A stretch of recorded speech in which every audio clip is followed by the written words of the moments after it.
स्वर्ग से देवता प्रकट भये, आनंदमय प्रभु का नाम दस गान चलने लगा। उसी समय माता भक्ति ज्ञान वैराग्य के साथ आई और आनंद वन में प्रकट होकर के था थैया करके नृत्य करने लगी। माता भक्ति आनंद पूर्वक नाच रही है। कीर्तन का विश्राम हुआ। माता भक्ति ने भागवत की जय जयकार करी है। बोले भागवत भगवान की जय जयकार भागवत की भई है।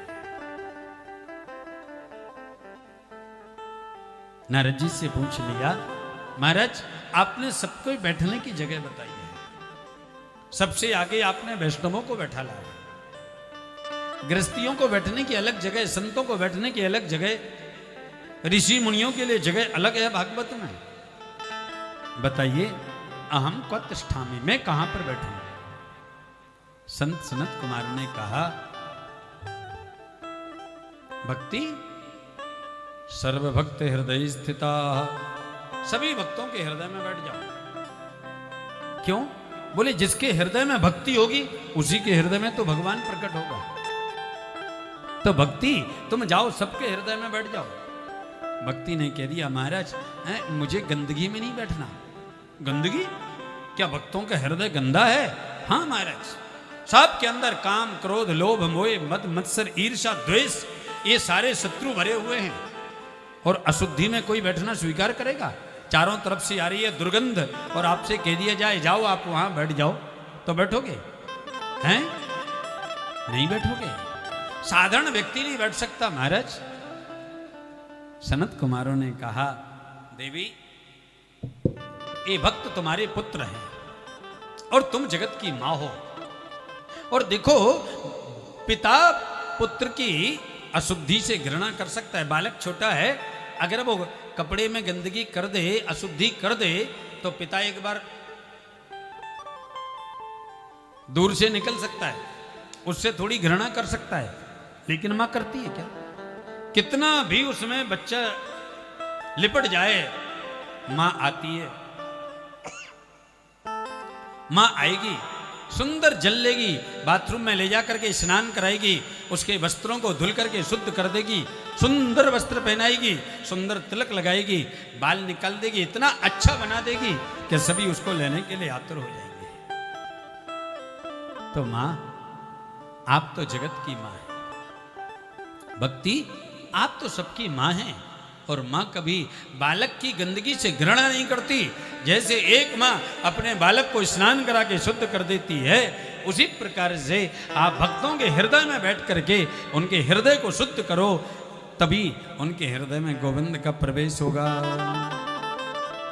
इसलिए मां जाओ, तुम भक्तों के हृदय में बैठ जाओ। राजन जैसी कहा, उसी समय माता भक्ति भागवत की जय जयकार करने लगी। जयति जगति माया यस्य कायाधवस्ते,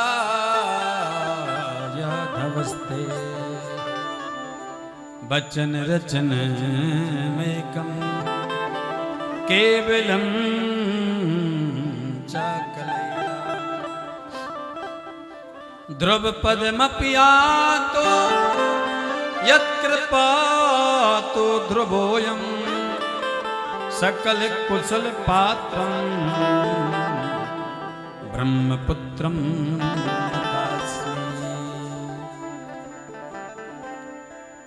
जय हो जय हो जयति जगति माया यस्य काया धवास्ते। भागवत की जय हो जय हो। क्यों? क्योंकि ये जीव के अंदर बसी हुई माया रूपी मल से निवृत्त करके उसकी काया को शुद्ध करती है। बोलो राधे राधे।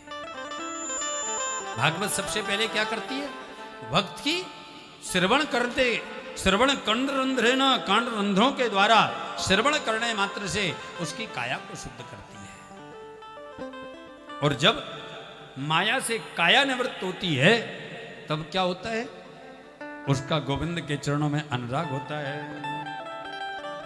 बचन रचन मेकम केवलम चाकलया।